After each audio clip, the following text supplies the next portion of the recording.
Good morning, everyone. Online students as well as offline students. Good morning. So, in last class, we discussed about the what is software, what is hardware, and also the type of softwares. What are the types? System software. Yes. And I also explained the examples of which type of software. So today, as I discussed and as I told you that I will discuss today operating system. What is operating system? That is one of the example of what? System software. Yes or no? And you will learn more many things about the OS. OS के बारे में बहुत कुछ एक subject है operating system, वो आप पढ़ोगे वहां तो बहुत कुछ सीखोगे, बट आज भी मैं बहुत कुछ बताने वाला हूँ। ठीक है बच्चों? सो हम लोग 1-2 मिनट वेट कर लेते हैं, देन हम लोग अटेंडेंस लेंगे और देन हम स्टार्ट करेंगे फिर क्लासेस। ठीक है? Okay. We will discuss operating system. क्या डिस्कस करेंगे? ऑपरेटिंग सिस्टम के बारे में।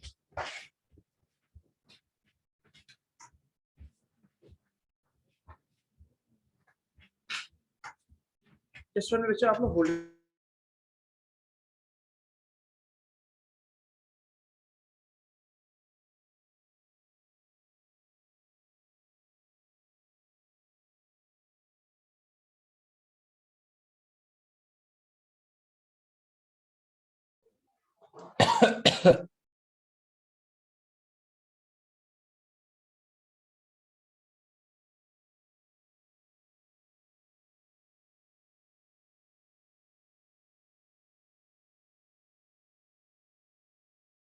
ओके बच्चों।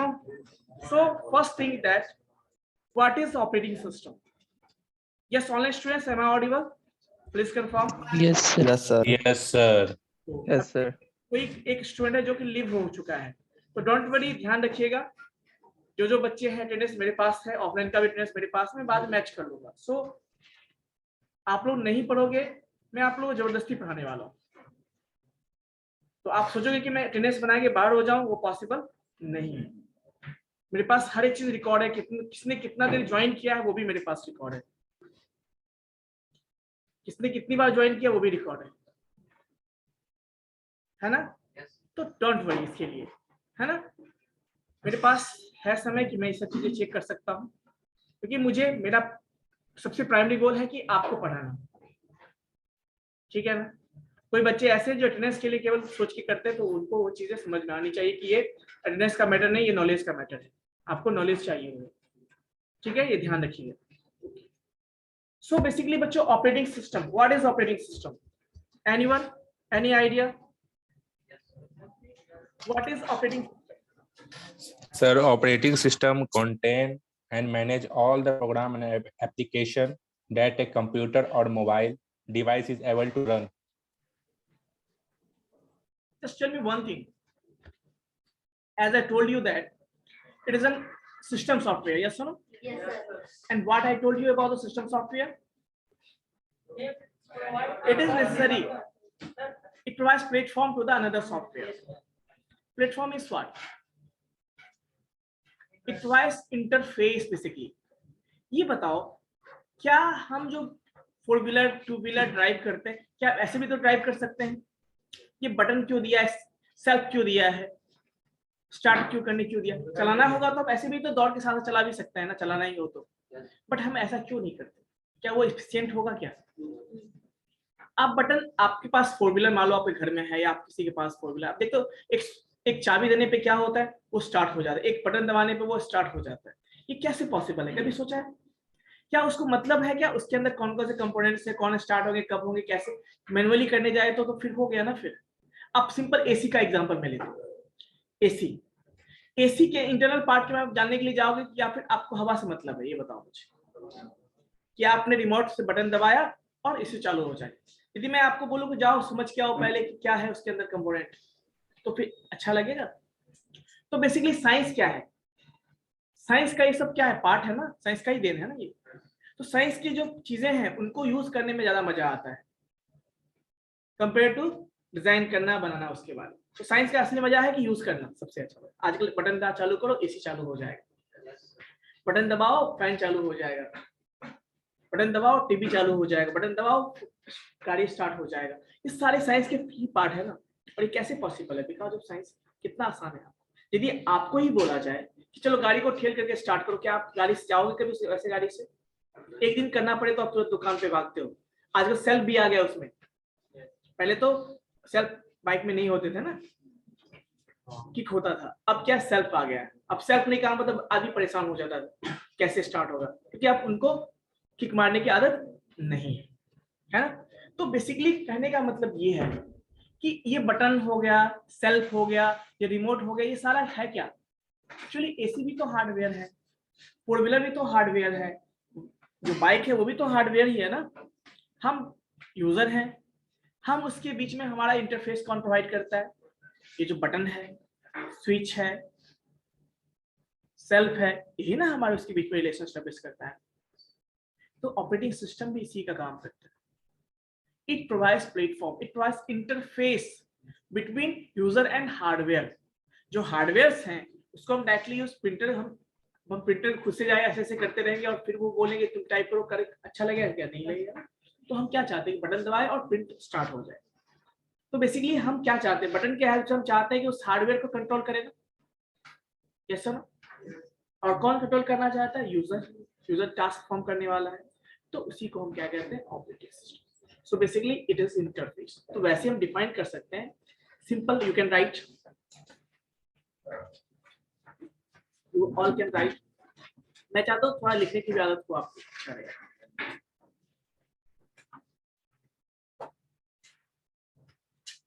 ऑपरेटिंग सिस्टम लिखोगे है ना।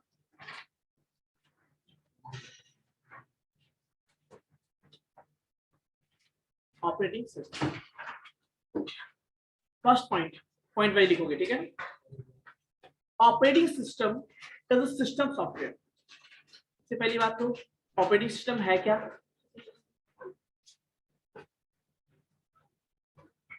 Second point, first point is that operating system is an interface. Sorry, मैंने बोला operating system is a system software. First point मैंने बताया था ना आपको, ये सिस्टम सॉफ्टवेयर होता है। समझ में आई बात? Second point, right. So first part, operating system is the system software. Second point, it is an interface. It is an interface between computer user, between a computer user, between a computer user and computer hardware. And computer hardware. तुमने mask क्यों हटा दिया? ये बताओ, mask तुम्हारा कहाँ है? तुम लोग का मास्क कहाँ है?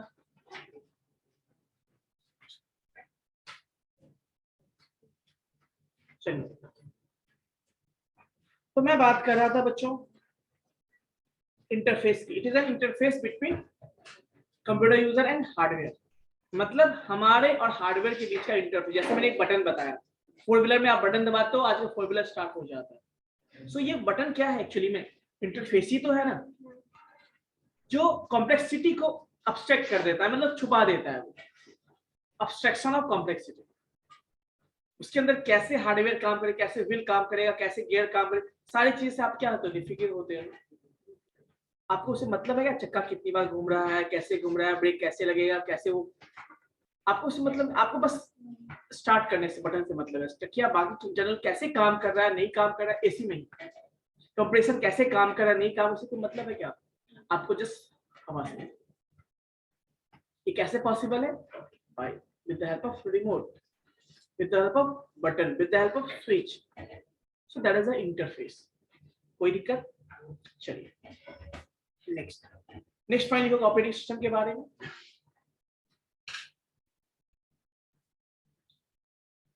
The operating system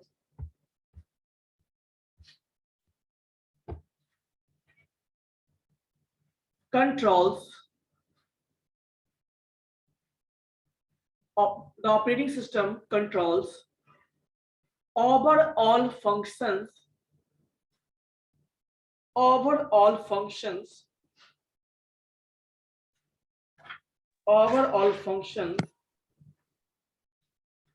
of computer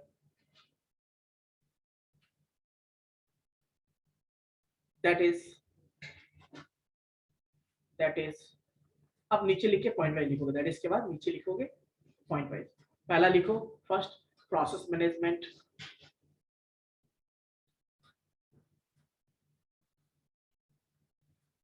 memory management, IO management. First मैंने बोला आपको process management, second memory management and third IO management, input output management, file management, protection and security. क्या लिखोगे? Protection and security. नेक्स्ट लिखोगे device management, memory management लिखे हो क्या? File management लिख लिया आपने, एंड नेटवर्क मैनेजमेंट etc।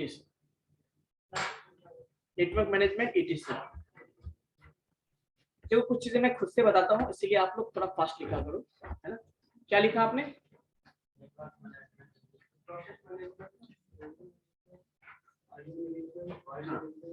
ठीक है, नेक्स्ट पॉइंट लिखोगे।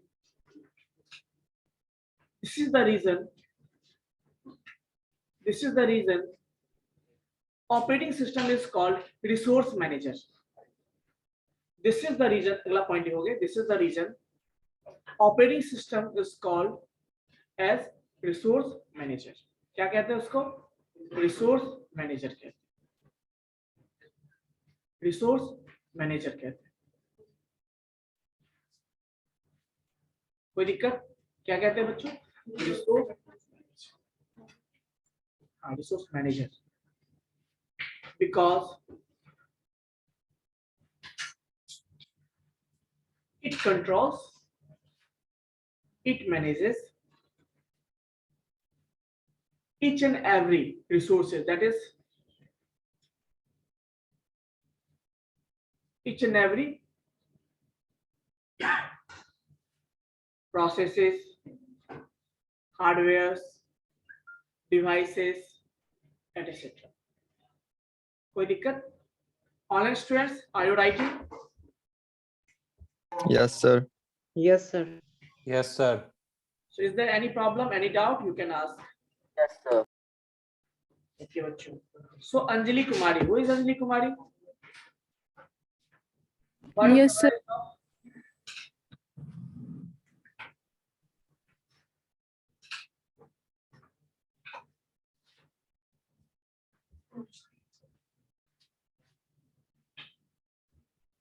ये कौन सा कैमरा ऑन होता है? तो क्लासेस तुम लोग स्कूल में कैसे फिजिकली पढ़े थे ना, वैसे ही आप वर्चुअल भी हो तो वर्चुअल में भी आपको क्लासरूम का फील होना चाहिए। कब पॉसिबल है? जब क्लासरूम में प्रॉपर बैठोगे। आप कैमरा ऑफ कर दोगे, क्या पता क्या कर रहे हो, पढ़ाई कर रहे हो या नहीं कर रहे हो, क्या पता। और फिर आप कल पूछोगे सर ये चीज समझ में नहीं आया। अभी तो कम से मुझे पता है ना कि आपने क्लास किया है, क्लास में बैठे हो, अब वो चीज समझ में, इसकी मैं गारंटी देता हूँ। लेकिन अब क्लास में प्रॉपर, ये नहीं कि हाँ एक चीज और, क्लास में बैठो, आसपास देख के बैठो, क्योंकि एक दिन की तो बात है नहीं।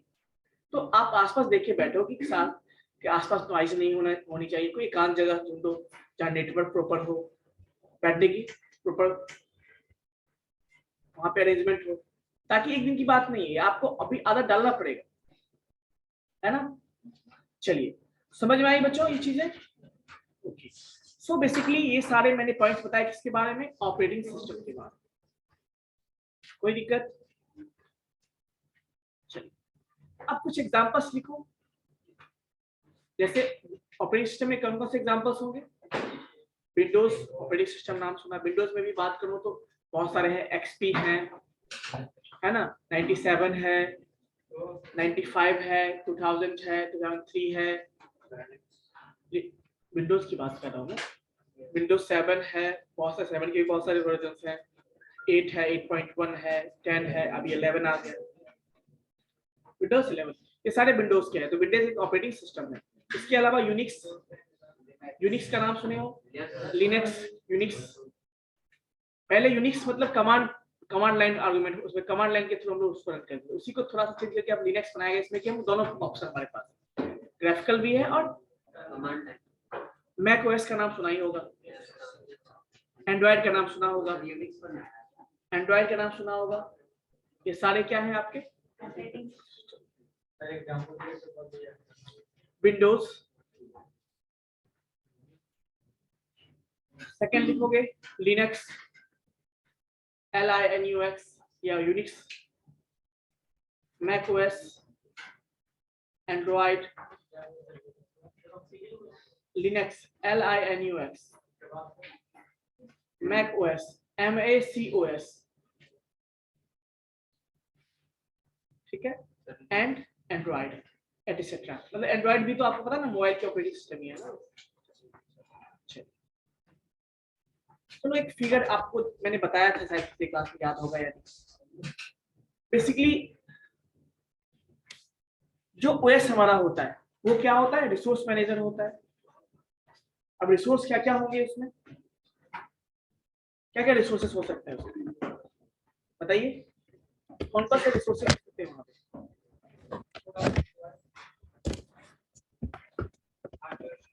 रिसोर्सेस बहुत सारे रिसोर्सेस हो सकते हैं, जैसे इससे क्या होगा बच्चों, प्रोसेस भी हो सकते हैं जो प्रोग्राम रन करते हैं, मेमोरी रिसोर्सेस है उसका, मेमोरी का सही यूटिलाइजेशन हो, है ना, ये सारे रिसोर्सेस हैं। तो बेसिकली उसको मैनेज करने का काम कौन करता है, आपका ऑपरेटिंग सिस्टम है। अब यूजर्स, कुछ बच्चों ने यदि ज्वाइन किया होगा तो फिगर दिख रहा होगा आपको, यूजर 1, यूजर 2, बहुत सारे यूजर्स होते हैं, है ना। वो यूजर्स हार्डवेयर से इंटरेक्ट करना चाहते हैं, तो इंटरेक्ट करने के लिए उनके पास एक इंटरफेस होना चाहिए जो क्या है आपका ऑपरेटिंग सिस्टम। वो ऑपरेटिंग सिस्टम के हेल्प से वो देख पाते हैं कि वो बाकी पार्ट्स को, बाकी कंपोनेंट्स को यूज कर पाते हैं, तभी तो वो देख पाएंगे ये फाइल मैनेजमेंट है, ये डेस्क डी ड्राइव है, ये सी ड्राइव है, तभी तो पॉसिबल है ना, इंटरफेस वही देता है ना, तभी तो आप कोई सॉफ्टवेयर पे इंस्टॉल कर सकते हो।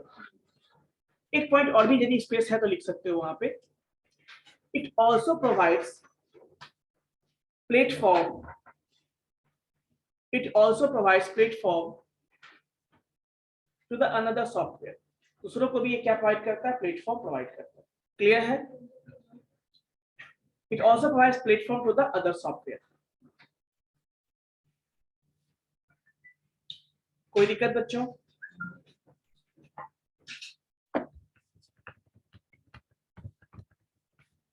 now write functions,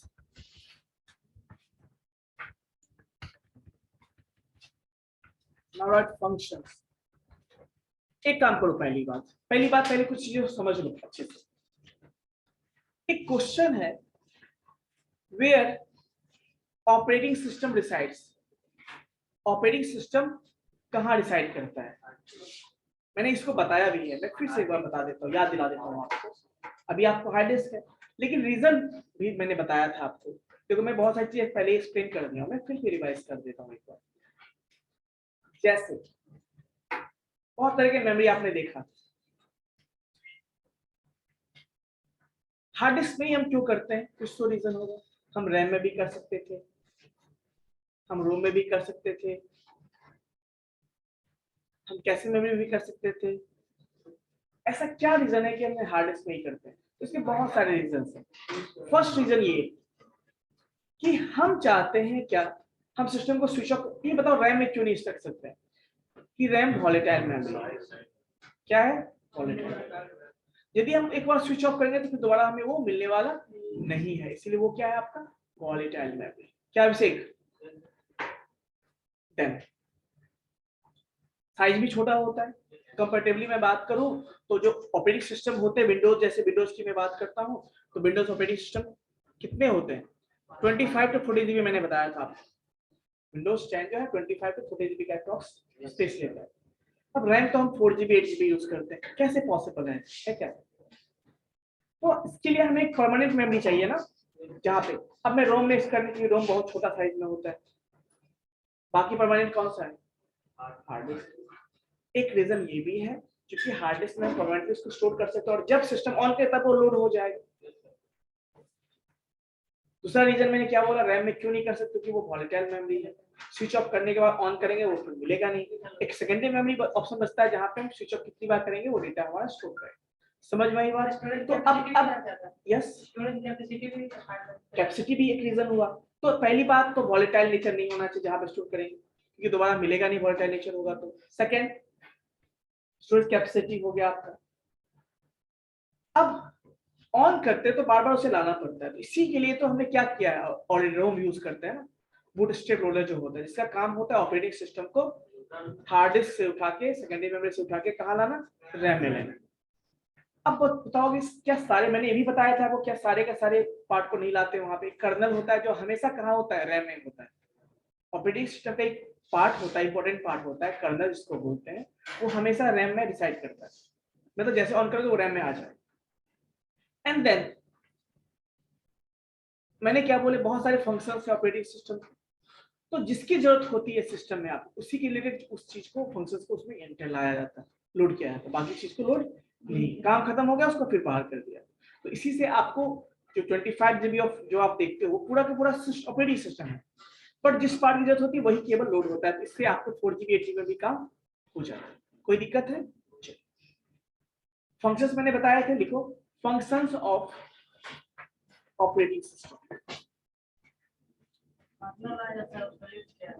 क्या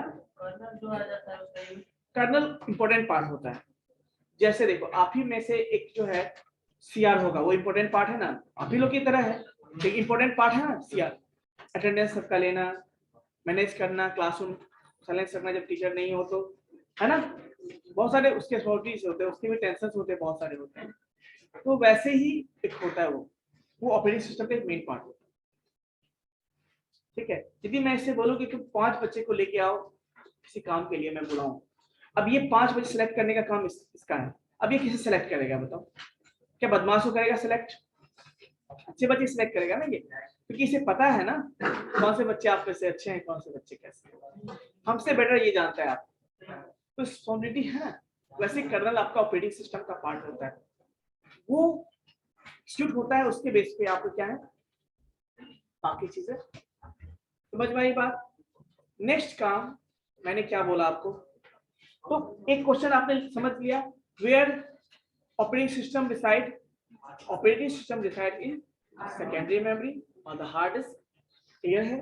व्हाई, ये भी समझ में आया आपको? Now write the functions of operating system. Operating system किस किस फंक्शंस को करता है,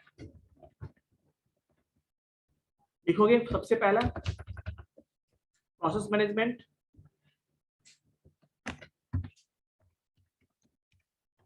क्या लिखोगे, प्रोसेस मैनेजमेंट,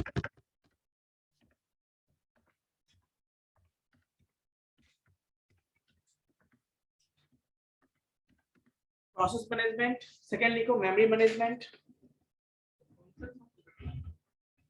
मतलब ऑपरेटिंग सिस्टम कौन कौन से फंक्शंस को परफॉर्म करता है। तो मैंने क्या बोला आपको, प्रोसेस मैनेजमेंट, कि किस प्रोसेस को हाई प्रायोरिटी देना है, किसको कैसे रन करना है, किसको कहाँ पे रोक देना है, ये सारा मैनेज कौन करता है।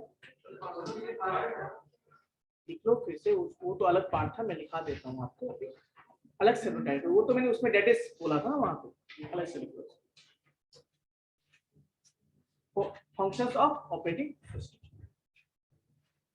फर्स्ट लिखो मेमोरी मैनेजमेंट, so पहले क्या लिखा आपने, process management, then memory management, device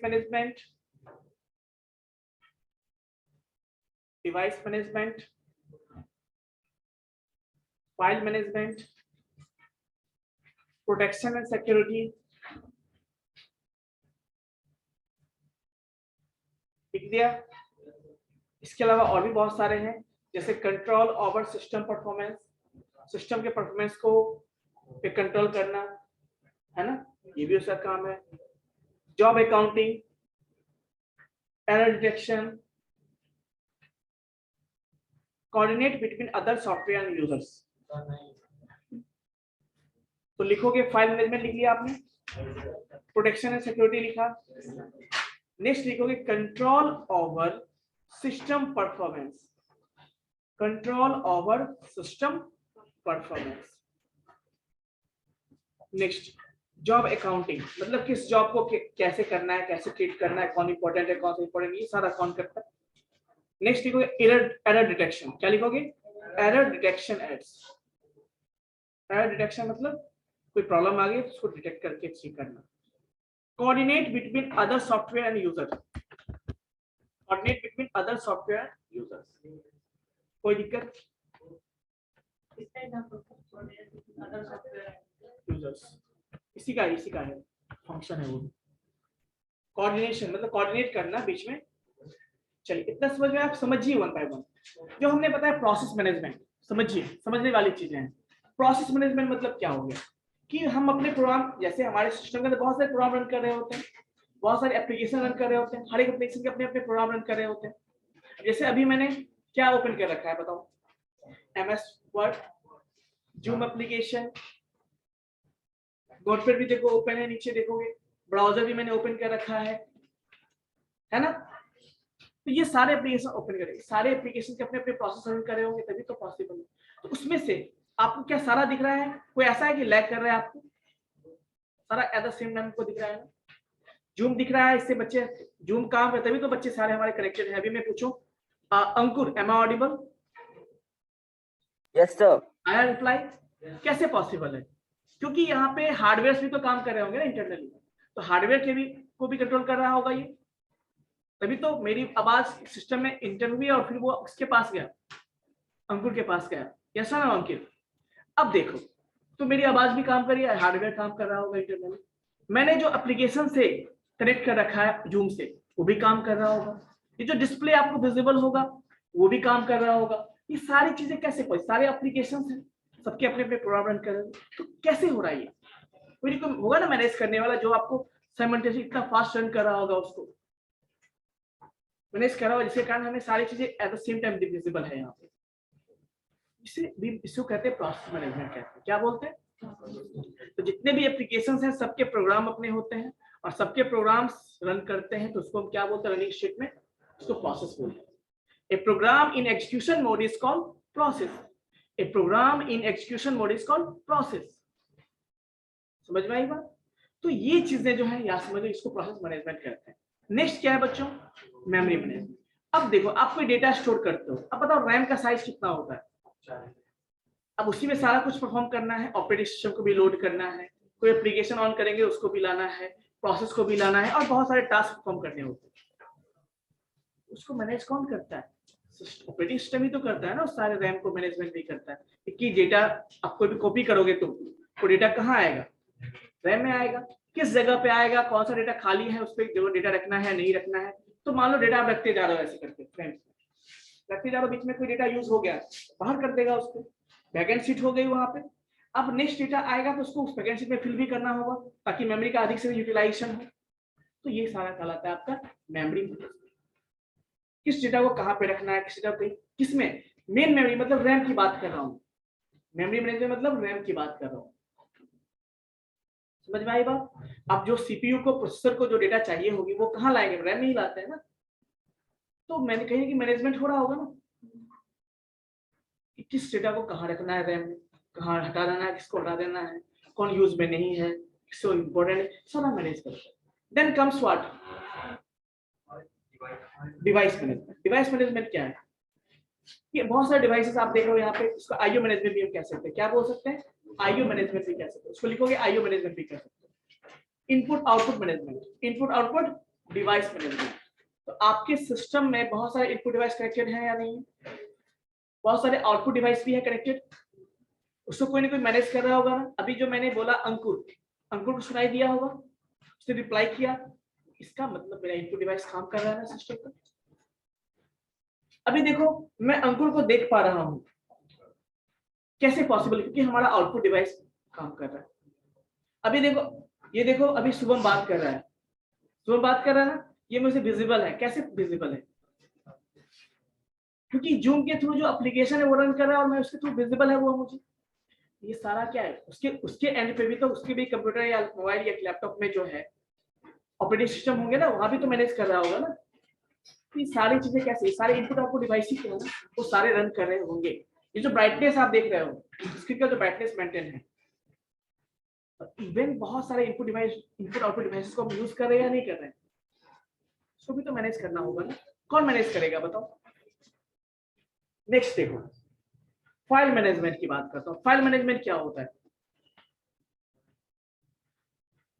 अब हार्ड डिस्क पे चले आते हैं, क्योंकि अब मैं फाइल की बात हार्ड डिस्क में ही करते हैं, मैंने बताया था storage unit file hard disk का ही होता है। तो हार्ड डिस्क में कहाँ पे डेटा को रखना है, कहाँ पे नहीं रखना है, कहाँ से एक्सेस करना है, कहाँ पे स्टोर करना है, जब हम सेव या सेवेज करते हैं तो डेटा को कहाँ लेके स्टोर कर देना है, सारी चीजें कौन मैनेज करता है। जब हम कोई फाइल क्रिएट करते हैं तो कहाँ बनेगा ये साइड कौन करता है, ताकि आपका जो मेमोरी है हार्ड डिस्क उसको सही से यूटिलाइजेशन हो, इसको भी हो। तो इतने सारे रिसोर्सेज को कौन मैनेज करता है। प्रोटेक्शन सिक्योरिटी की बात करता हूँ मैं। अभी मान लो हमने अपने सिस्टम को लैन से कनेक्ट कर रखा है, इंटरनेट से कनेक्ट करके रखा है। अब इंटरनेट है से जुड़ा है तो कोई भी मेरे कंप्यूटर तक पहुंच सकता है, हैकर्स। उससे बचाना, वायरस से बचाना, स्पाईवेयर से बचाना, वर्म से बचाना, ये सब कैसे पॉसिबल होगा। या कोई अनऑथराइज्ड पर्सन हमारे सिस्टम को एक्सेस ना करे, उसके लिए भी तो कुछ ना कुछ सिस्टम हो। तो उसके लिए हम क्या करते हैं, फाइल प्रोटेक्शन ये भी काम करता है। जहां पे यूज होगा वहां पे, हर जगह काम नहीं करता, डिपेंड करे। यदि मेरे कंप्यूटर में मैंने कभी इंटरनेट से कनेक्ट ही नहीं करना है हमें, तो वहां पे सिक्योरिटी की क्या जरूरत है, कोई जरूरत है क्या। सिक्योरिटी तब जरूरी होगा ना हमारे लिए जब हम या किसी से शेयर करेंगे या किसी को एक्सेस देंगे तभी तो होगा। चलो नेक्स्ट। तो ये सारी चीजें क्या है वहां पे ऑपरेशन, तो ये सारे रिसोर्सेस है ना, और इसको मैनेज कौन करता है।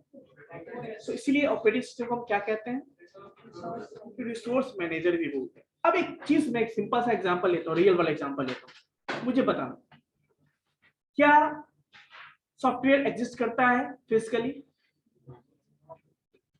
करता है, और वो फिर भी काम करता है ना। अब मुझे बताओ ऑपरेटिंग सिस्टम भी एग्जिस्ट करेगा क्या, वो भी तो सॉफ्टवेयर ही है, वो भी तो सॉफ्टवेयर ही है ना, फिर भी सारा परफॉर्म करता है। जिस तरह से गवर्नमेंट, क्या गवर्नमेंट कोई फिजिकली कोई आदमी है गवर्नमेंट, फिर भी गवर्नमेंट काम करता है ना। कहते हैं ना गवर्नमेंट के डिपार्टमेंट, ये डिपार्टमेंट है गवर्नमेंट का, वो डिपार्टमेंट है, गवर्नमेंट खुद कुछ नहीं करता है, खुद वो है ही नहीं, एग्जिस्ट ही नहीं करता है। करता है क्या, जो पार्टी जीतती है उस गवर्नमेंट को रन करती है, यही होता है ना। जो पार्टी जीतती है उस गवर्नमेंट को रन करती है, यही काम होता है। तो गवर्नमेंट का कहता है ना, ये जैसे जैसे ये हो गया आपका ट्रांसपोर्ट डिपार्टमेंट हो गया, रेलवे डिपार्टमेंट हो गया, होता है ना। तो गवर्नमेंट का ये डिपार्टमेंट जो आदमी रन करते, वैसे ही ऑपरेटिंग सिस्टम है, वो भी काम दे दिया है, प्रोसेस मैनेजमेंट का काम दे दिया है, वो उसी तरह से मैनेज करते। समझ में आई बात। तो OS is just like a government, manage करती है ना। फिर भी आप कहते हो ना ये ट्रांसपोर्ट मैनेजमेंट है, ये सारी, तो गवर्नमेंट अच्छा काम कर रहा है क्या, गवर्नमेंट है क्या नहीं, तो फिर भी वो काम कर रहा है, विजिबल नहीं है बट फिर भी वो काम कर रहा है। तो उसी तरह से ऑपरेटिंग सिस्टम होता है आपका। गवर्नमेंट सारे रिसोर्सेज को मैनेज करती है ना, रेलवे को मैनेज करती है, कोल वाले को, नेचुरल रिसोर्सेज को मैनेज करती है, ह्यूमन रिसोर्स को मैनेज करती है ना। फूड वाले डिपार्टमेंट भी होता है, फूड कॉर्पोरेशन, तो बहुत सारे डिपार्टमेंट्स है ना। सो गवर्नमेंट ने क्या किया, अकेले तो कर नहीं सकता, तो वैसे ही यहाँ भी अलग अलग फंक्शंस होते हैं जो अलग अलग, प्रोसेस मैनेजमेंट अलग परफॉर्म करता है, उसी का पार्ट होगा कोई, मेमोरी मैनेजमेंट भी उसी का कोई पार्ट होगा, वो प्रोग्राम करेगा। तो ये सारे बहुत सारे प्रोग्राम्स होते हैं। क्लियर है बच्चों, कोई डाउट किसी को, समझ में आया। अभी देखो मैंने इतना सारा बताया, मैं आपको पीडीएफ शेयर कर दूंगा, बट मुझे ये बताओ कि इतना सारा करने के बाद ये सारी चीजें हम क्यों यूज करते हैं। अभी मैं आपसे पूछूं नीड ऑफ ओएस, तो क्या बताओगे आप। नीड ऑफ ओएस लिखो, राइट। इतना सुनने के बाद आपको क्या मिलेगा, नीड ऑफ ओएस में पूछो तो कि ऑपरेशन जरूरत क्यों है। तो जिस भी हार्डवेयर को हमें एक्सेस करना है, यदि आप ओएस यूज नहीं करते, इंटरफेस यूज नहीं करते, it will be very difficult to us to operate that device. Yes और नो। अब जब हमें फैन चलाना हो, हम हाथ से ऐसे अपने किया होगा ना, तो क्या कहोगे, बोलोगे ऐसे अच्छा फैन चलाना ही नहीं है, हवा खाना ही नहीं है, ऐसे करोगे ना। वैसे ही सिमिलर वे में यदि मैं आपको एसी के लिए बोलूं, आप एसी के आप कंप्रेसर की जगह पे आप खुद ही उसको ऐसे करोगे, काम करवाओगे, तो पॉसिबल है क्या? गाड़ी की जगह पे बिल्कुल खूब नचाओगे, खुद ही पॉसिबल होगा क्या? तब एंजॉय कर पाओगे नहीं। तो आप क्या चाहते हो? सारा सिंपल हो, क्या हो? कन्वीनियंस हो। स्टड को क्या बोलते हैं? कन्वीनियंस हो हमारे लिए।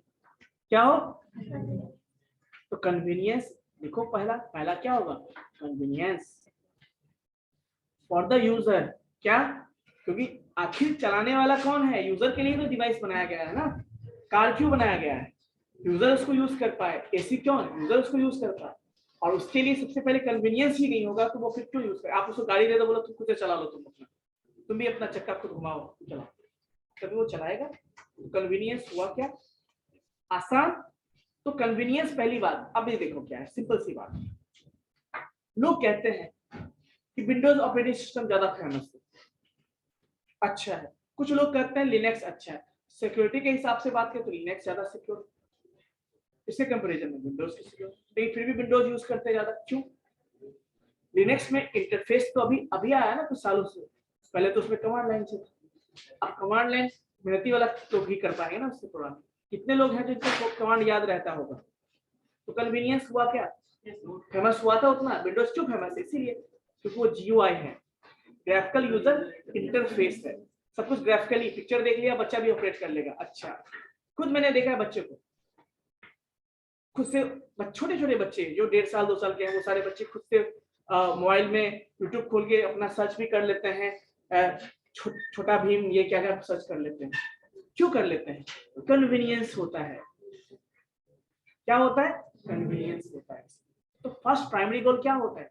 कन्वीनियंस। तो गोल भी लिखो, इसको नीट लिखो या फिर गोल ऑफ ओएस पे लिखोगे, बोथ से। क्या लिखोगे? Goal of OS. कोई दिक्कत? Shubham, Shubham, am I audible? Yes sir, कोई दिक्कत नहीं है। Yes Ankur? No, sir, no doubt. Okay. Yes Aditya? Yes sir, सही है। Yes, sir. Okay Anuradha? Is there any doubt? No, sir. Sumit? No, sir, no doubt. Shantanu? Yes so basically these are, neat बोलोगे या गोल? गोल क्या है? पहला तो कन्वीनियंस होना है। सेकंड क्या होगा बताओ मुझे? पहली बात, थोड़ा मेहनत हो जाए। अभी देखो मैं बात करता हूँ, simple example, real world example लेता हूँ। मान लो आपके घर से कॉलेज 2 किलोमीटर डिस्टेंस है, आप ट्रेवल भी करके आ सकते हो, लेकिन मान लो शॉर्टकट भी है लेकिन थोड़ा चल के जाना पड़ेगा। उससे अच्छा आसान तरीका क्या? ऑटो से जाओ, थोड़ा घूम के जाओगे, लेकिन ऑटो आराम से चले जाओगे। लोग क्या प्रेफर करते हैं? ऑटो ज्यादा प्रेफर करते हैं। क्यों प्रेफर करते हैं? चलना नहीं पड़ेगा, कन्वीनियंस। थोड़ा खर्चा हो ठीक है, लेकिन कन्वीनियंस। साइकिल भी तो है, बाइक भी तो है, दोनों में क्या डिफरेंस? दोनों चलता है, लेकिन वहां पे पैडल मारना पड़ेगा, यहाँ पे बिना पैडल मारे काम हो जाएगा। तो महंगा है लेकिन। तो पहली बात क्या होता है यहाँ पे? देखो क्या रुपया मैटर करता है यहाँ पे? अच्छा बुरा मैटर करता है? मैटर करता है आप कितना यूजर को फायदा होने वाला है, कितना यूजर को वो कन्वीनियंट होने वाला है। That is the first primary goal किसी भी चीज को यूज करने। ठीक है। सेकंड लिखो इफिशियंसी। देन इफिशियंसी की बात करते हैं। पहली बात तो हमें चलाने के लिए आना चाहिए, बाद में हम देख लेंगे, थोड़ा ज्यादा मेहनत होगा तो कोई बात नहीं, है ना। तो देन कम्स इफिशियंसी, मतलब देन कम्स रिसोर्स यूटिलाइजेशन। उसी को इफिशियंसी को हम क्या बोलते हैं? Resource utilisation. तो ओएस का जो क्या है? एक तो कन्वीनियंस प्रोवाइड करता है, दूसरा रिसोर्स को वो सही से यूटिलाइज करता है। कौन? यही तो गोल होता है। कोई दिक्कत बच्चों? समझ में आई बात? Any doubt? किसी को भी कोई डाउट नहीं है बच्चों? तो अगले क्लास में बच्चों हम इसी में भी मैं एक क्लास और लूंगा ओएस का, ताकि मैं एक प्लेटफॉर्म दे दूं, ताकि जब ओएस ऑपरेटिंग सिस्टम पढ़ोगे आप ना, आपको बहुत फायदा होगा। तो अगले क्लास में बात करूंगा टाइप्स ऑफ ओएस। क्या बात करूंगा मैं? Types of OS. इसमें मैं कुछ इंपॉर्टेंट टाइप्स बताऊंगा आपको।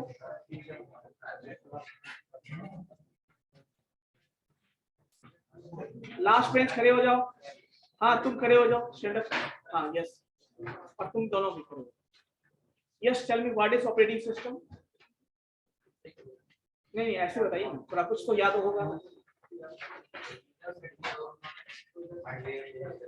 ये गोल है, नीड है, या फिर ऑपरेटिंग का डेफिनेशन है? तुम बताओगे, इधर इधर ध्यान दो। चलो मुझे ये बताओ, why operating system resides in the hard disk? Why OS resides in hard disk? बात करना तो आसान है ना बच्चों, लेकिन क्वेश्चन का आंसर देना थोड़ा मुश्किल हो जाता है। क्यों हो जाता है? क्योंकि हम बात कर रहे होते हैं ना, आप बात कर रहे होते हैं।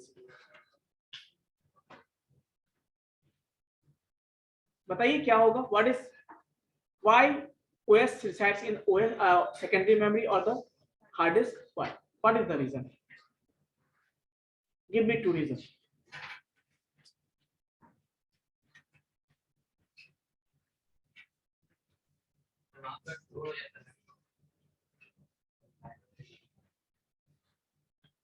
तो बताओ, क्या कोई बताओगे आप में से? यस तुम बताओ।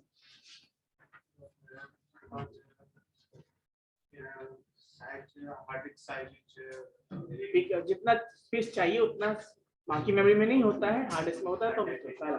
सेकंड, इससे भी इंपॉर्टेंट रीजन है, बताओ।